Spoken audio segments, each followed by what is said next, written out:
So hey guys, welcome to our channel. आज की video हम देखने वाले होते हैं व्हाट इज़ मेमोरी, किस तरीके से मेमोरी हमारे डिवाइसेस के अंदर काम करती है उसके बारे में हम जानते हैं।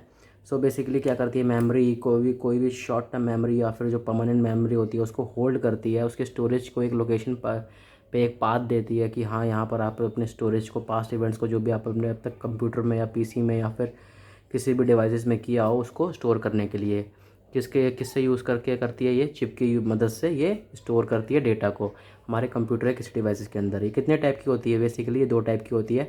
फर्स्ट होती है वोलेटाइल और सेकंड होती है नॉन वोलेटाइल। तो जो वोलेटाइल होती है ये हमारी शॉर्ट टर्म मेमोरी होती है। जैसे कि हम बोल सकते हैं कि ये टेम्प्रेरी मेमोरी होती है। मीन्स कि इसमें आता है हमारा रैम और इस सेकंड में आता है हमारा डेटा स्टोरेज परमानेंटली। मैंने डेटा स्टोर जो करता है हमारा ये परमानेंटली स्टोर करता है डेटा को कंप्यूटर के अंदर, ठीक है।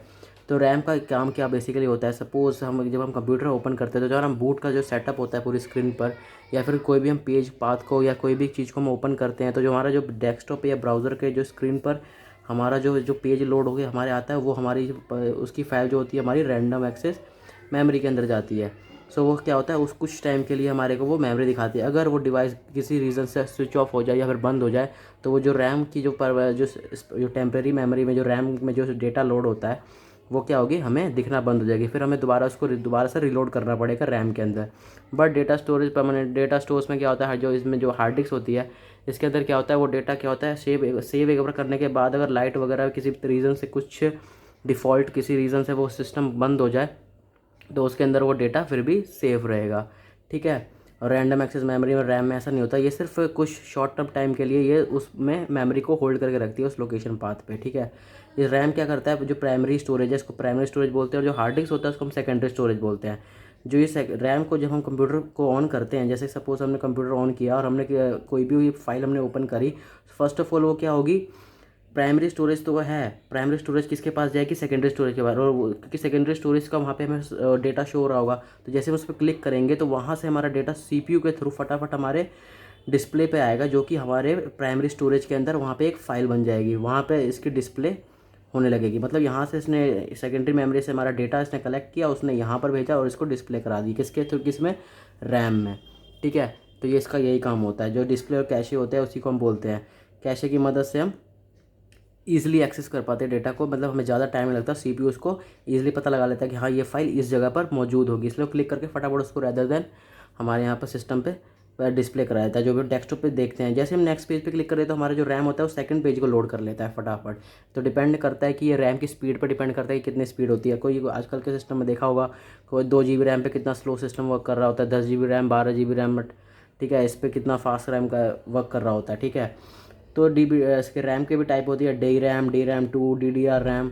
तो डी रैम होता है डायनेमिक रैम होती है, आपको पता है सारा का सारा डायनेमिक ही होगा, शॉर्ट टर्म मेमोरी के लिए यूज़ होती है।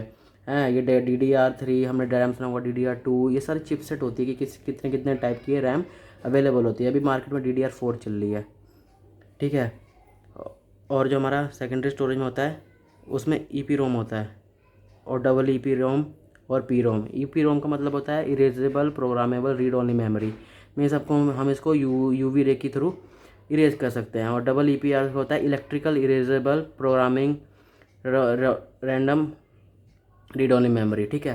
तो क्या होता है, ये इलेक्ट्रिसिटी के थ्रू हम इसमें डेटा इरेज करते हैं। जैसे इसके अंदर हम हार्ड डिस्क यूज़ करते हैं, हमने ये सपोज़ आपने कंपनी का नाम सुना होगा, WD हार्ड डिस्क के बारे में सुना होगा, ठीक है। इसको हम इसके थ्रू ही इरेज करते हैं, EEPROM के थ्रू। मतलब इसमें अगर हम डेटा को इरेज करना है तो इसकी मदद लेनी पड़ेगी। अगर डेटा को इरेज करना है, इसको इरेज करने के लिए क्या यूज़ करते हैं हम, UV रेज को, अल्ट्रा वायलेट रेज को। सो PROM का होता है प्रोग्रामेबल रीड ओनली मेमोरी। इसमें सिर्फ कुछ टाइम के लिए डेटा स्टोर होता है। इसमें अगर ख़राब होगी तो इसको हमें रिमूव करना पड़ेगा। और इन दोनों में क्या होता है कि हम इसमें read and right bar bar easily कर सकते हैं। और इसमें हम सिर्फ एक बार रीड और राइट इसमें हम सिर्फ एक बार जो भी हम डालेंगे तो डाल दिया, अगर वो ख़राब होगी तो हमें रिप्लेस ही करना पड़ेगा, ठीक है। तो आई होप आप समझ गए होंगे कि रैम क्या होती है और हार्ड डिस्क क्या होती है और ये मेमोरी में किस तरीके से अपने अपने फंक्शन में किस किस तरीके से अपने आप को काम करते हैं। तो आई होप आप समझ गए होंगे। मिलते हैं इसकी नेक्स्ट वीडियो में, तब तक के लिए सी या टेक केयर, गुड बाय।